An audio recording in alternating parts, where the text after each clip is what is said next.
Hello, bonjour à tous. Aujourd'hui, je suis dans un cadre hivernal. J'ai essayé d'aller même avec ce froid un peu dehors, avec des gants sans doigts, mais ça caille un peu. Mais je voulais vous parler d'un sujet qui me tient particulièrement à cœur, ça veut dire l'intelligence émotionnelle. On va commencer à marcher et on va apprécier ce cadre, un peu de vent, un peu glacial, mais alors peut-être tu as déjà entendu parler de ce terme, mais qu'est-ce que ça veut dire? Ça veut dire en gros, c'est la capacité à reconnaître, comprendre et gérer nos propres émotions. Et comprendre aussi celles des autres. Ça c'est une des parties les plus importantes. Et c'est une compétence essentielle, mais qui influence par exemple tous les aspects de notre vie. Des relations professionnel, personnel. Et alors je vais en même temps vous faire profiter de ce cadre. Pourquoi c'est si important?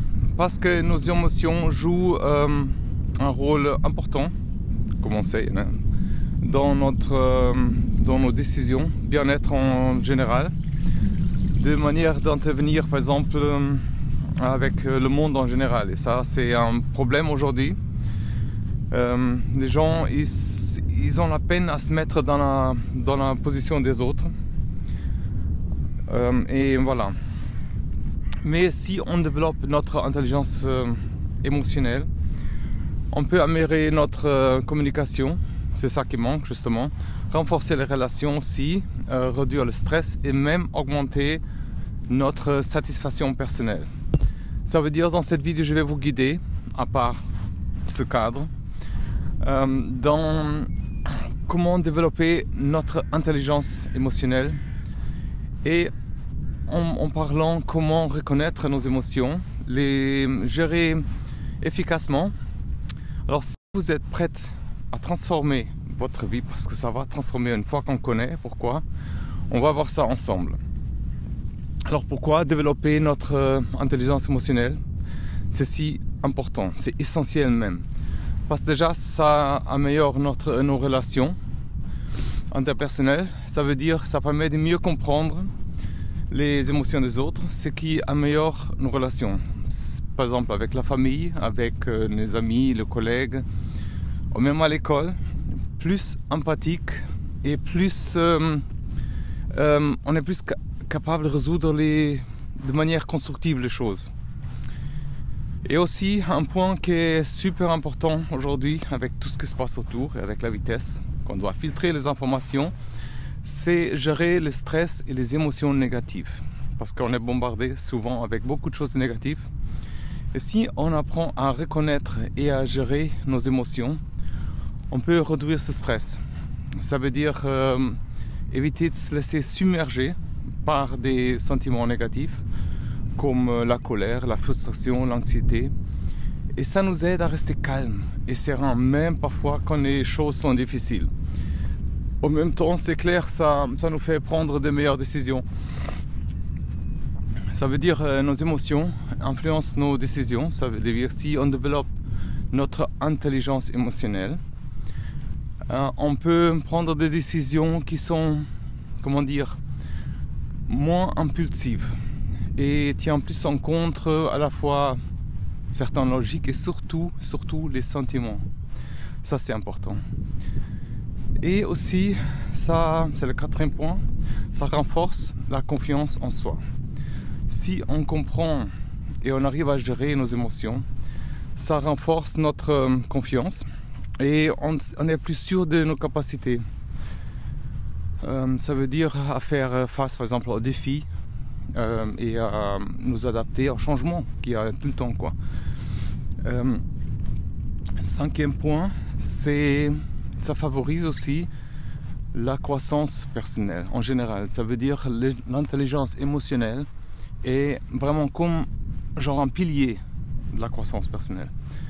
Et si on apprend à mieux gérer, nous connaître et à gérer nos émotions, on peut continuellement nous améliorer et atteindre nos objectifs. Et aussi, ça veut dire, quand je dis objectif, c'est personnel et aussi surtout professionnel, parce que ça, on est dans notre job, dans notre travail tous les jours, et ça c'est important qu'on comprenne aussi comment ça marche. Alors on va voir aussi maintenant les principes clés de l'intelligence émotionnelle. Ça veut dire, j'espère qu'il n'y a pas trop de vent pour le micro, mais alors première chose, la confiance en soi. Ça veut dire l'intelligence émotionnelle et la capacité aussi de reconnaître et de comprendre nos propres émotions. Ça, je sais qu'on a la peine à faire, et ça implique savoir ce qu'on ressent à un moment donné et comprendre pourquoi on le ressent. Ça veut dire, tout ça c'est, deuxième point, la gestion en soi. Ça consiste à maîtriser nos émotions, à utiliser de manière positive aussi. Et c'est aussi la capacité de rester calme sous pression, à éviter les réactions impulsives et maintenir une attitude positive. Ça, c'est pas évident aujourd'hui avec tout ce qui se passe autour, mais on doit filtrer les choses. Et dans tout ça, il y a aussi la motivation, ça veut dire la motivation émotionnelle et la capacité qu'on pousse à atteindre nos objectifs. Et malgré, par exemple, tous ces obstacles, c'est ce qui nous permet, par exemple, de rester concentré parfois et déterminé, même quand les choses sont compliquées. On sait que ça arrive. Et un point très important, c'est lié directement à l'intelligence émotionnelle, c'est l'empathie. Ça veut dire l'empathie, c'est cette capacité à comprendre et à partager les sentiments des autres. Et ça nous permet de nous connecter plus profondément, en tout cas, avec les gens, et de répondre à leurs besoins de manière plus efficace. Ça veut dire c'est une compétence sociale. C'est à communiquer efficacement, à gérer les conflits, à construire des relations solides, et sont vraiment importants pour travailler en équipe, diriger nos projets, même personnels, quoi. Et aussi créer un environnement, on crée un environnement harmonieux autour de nous. Et c'est ça qu'on a besoin vraiment. On va remonter, après on a un cadre incroyable depuis en haut. Et on se demande comment est-ce qu'on peut reconnaître nos émotions. Alors, ce qui manque beaucoup, c'est aux gens, c'est prendre un moment pour soi. Parce qu'on doit prendre vraiment un moment chaque jour pour réfléchir à ce qu'on ressent. Noter par exemple les émotions dans un journal. Simplement en méditant aussi. Ça nous aide à mieux identifier ce qu'on ressent et pourquoi. Deuxième point aussi, pour comprendre les émotions, c'est identifier des déclencheurs. Alors c'est quoi? C'est comprendre qu'est-ce qui déclenche. On va voir le paysage, c'est incroyable. Qu'est-ce qui déclenche certaines émotions? Est-ce que c'est une situation particulière, par exemple une personne, un événement qui arrive, ou connaître, si on connaît ces déclencheurs, ça nous permet de mieux anticiper, gérer nos réactions. Et aussi, on a ces symptômes physiques, ça veut dire les émotions se manifestent souvent par des symptômes physiques, comme les tensions musculaires aussi, parfois on est tense, on sent dans la nuque, on sent vraiment cette tension, des maux de tête, souvent aussi, lié à autre chose aussi, mais surtout ça aussi, et une respiration accélérée. Pas maintenant parce que je monte, c'est clair, ça fait un effort ici, ça monte, il fait froid, mais je voulais vraiment partager ce cadre avec vous, et vraiment ce thème de l'intelligence émotionnelle, parce que c'est un truc qui je pense ça va venir plus en plus, mais ça nous manque vraiment. Alors apprendre à reconnaître par exemple ces émotions, ces signes, c'est important pour les gérer aussi. Et il y a certaines manières de reconnaître. Il y a le soleil qui se lève là, c'est beau aussi. Il y a alors aussi certaines manières de reconnaître, on dirait des outils, de reconnaître des techniques pour nous aider à identifier nos émotions, comme les échelles de sentiments, l'application de suivi d'émotions, par exemple. On peut utiliser ces échelles pour reconnaître nos émotions. Alors on va continuer à marcher un peu, voir jusqu'en haut. Alors comment est-ce qu'on peut gérer? On se demande comment est-ce qu'on peut gérer ces émotions efficacement. Alors, déjà, une fois qu'on parle de la respiration, pratiquer une respiration consciente.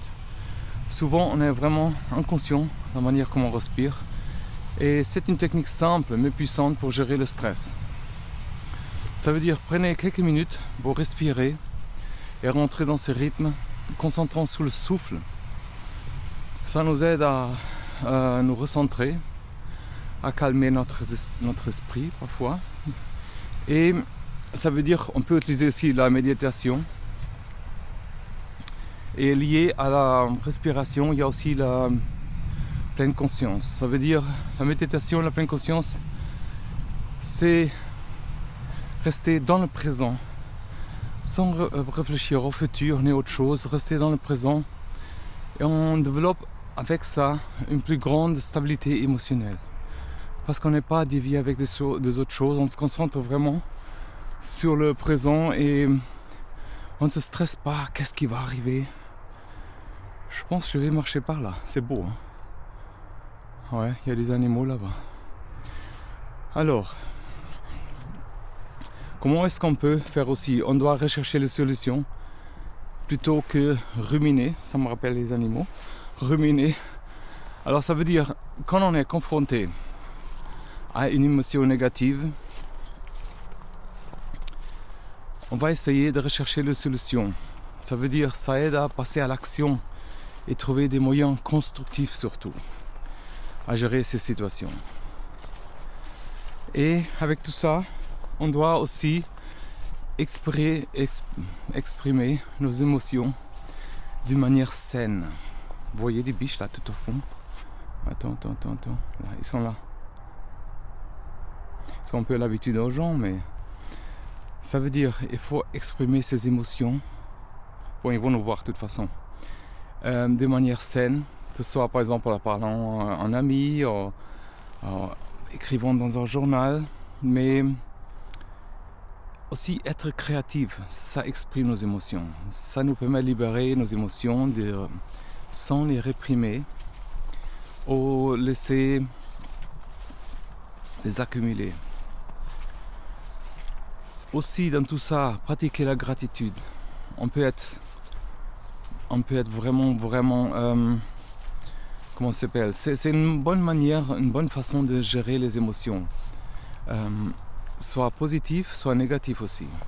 Si on se concentre sur ce qu'on est reconnaissant déjà, on peut cultiver une attitude positive. On va s'approcher des cerfs là-bas, des biches quoi.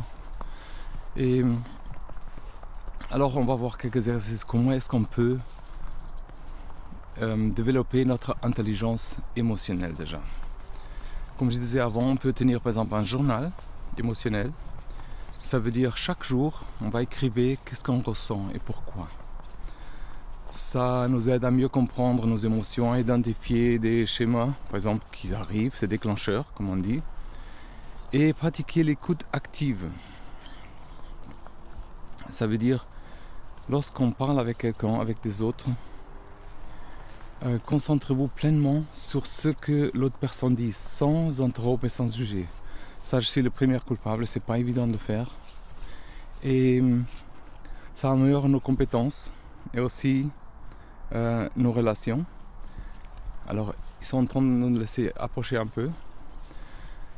Et faire des pauses régulières aussi, ça c'est important.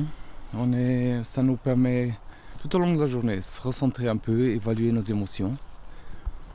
Et ça nous aide à rester aussi conscients de nos sentiments, surtout ça. Et on peut aussi développer des affirmations positives. créer des affirmations positives pour renforcer notre confiance,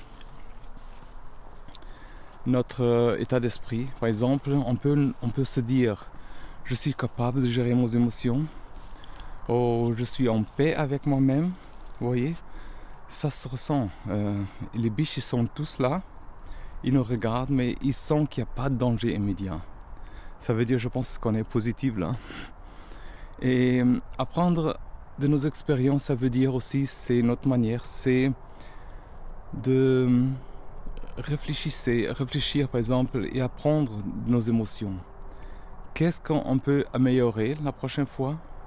Quels sont les points forts en matière de gestion émotionnelle, quoi.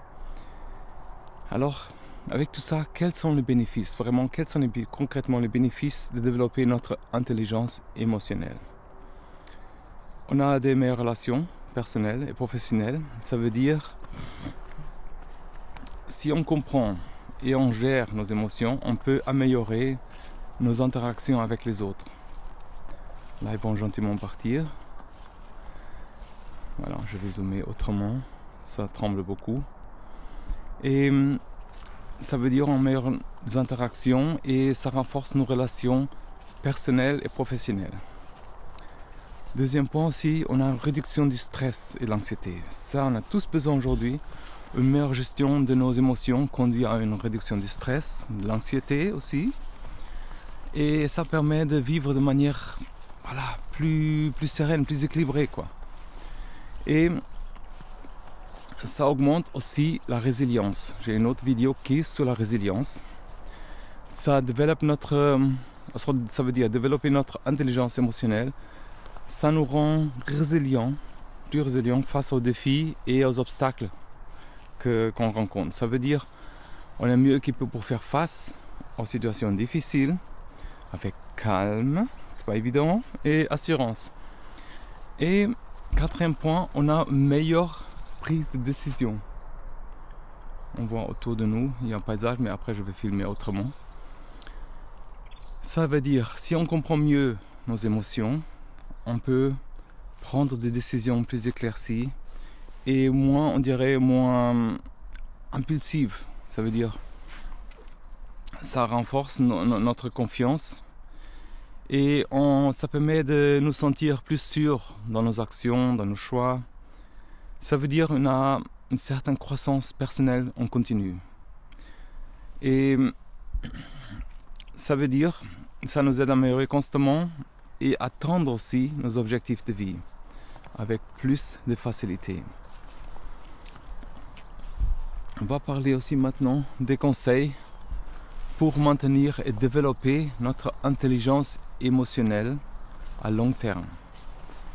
Continuer à apprendre, déjà, l'intelligence émotionnelle, c'est un processus continu, comme dans tout dans la vie, ça veut dire continuer par exemple à lire les livres, à voir ces vidéos, écouter mes podcasts et vous informer sur les meilleures pratiques pour faire ça. Entourer des personnes positives aussi, ça veut dire qui vous encouragent, qui encouragent le développement personnel et émotionnel. Et ça renforce cette intelligence émotionnelle. Et ça nous aide à rester motivés avec tout ce qui se passe autour de nous. Et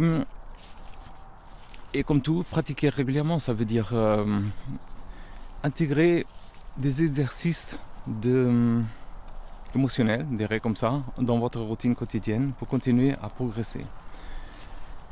On peut aussi fixer des objectifs émotionnels.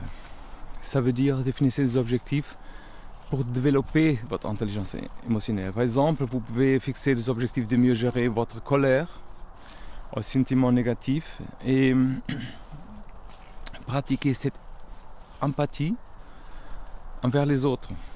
C'est une chose que ce monde a vraiment besoin. Et demandez aussi du feedback à quelqu'un, à vos proches, aux collègues même, sur votre gestion émotionnelle. Ça nous aide à identifier par exemple quels sont nos points forts, où est-ce qu'on déjonque parfois, et améliorer tout ça. Et bien comme tout, il faut rester vraiment patient, persévérant. Et développer notre intelligence émotionnelle prend du temps, comme tout. Ça veut dire il faut être patient, persévérant.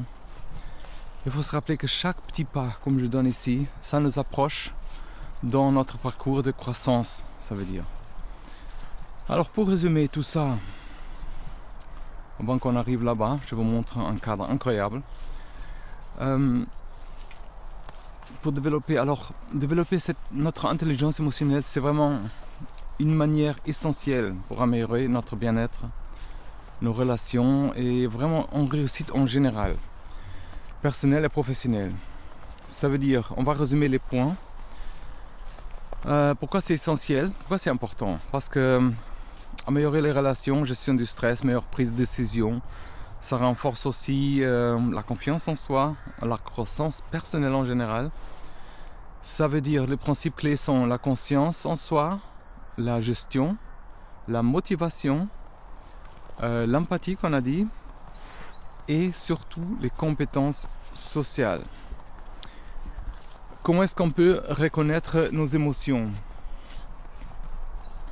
Alors, prendre du temps pour soi, identifier les déclencheurs, observer les symptômes physiques et utiliser des outils de reconnaissance émotionnelle. Par exemple, gérer vos émotions, pratiquer la respiration consciente et la méditation, rechercher des solutions, exprimer vos émotions sainement et surtout pratiquer la gratitude.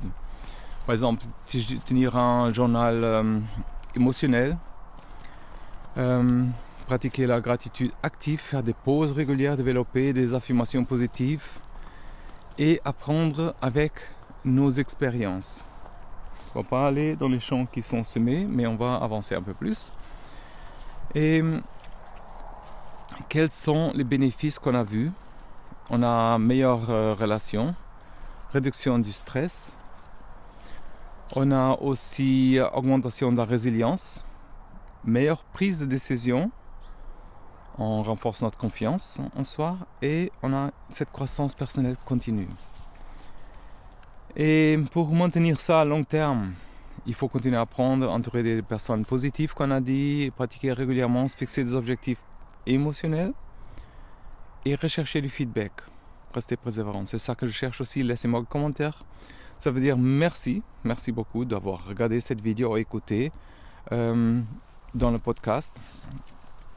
J'espère que même ce paysage, le contenu vous a inspiré et donné des idées pour développer votre intelligence émotionnelle. Il ne faut pas oublier qu'il faut prendre du temps. Il faut prendre du temps pour reconnaître et gérer nos émotions. Et ça peut transformer notre vie vraiment de manière profonde et positive.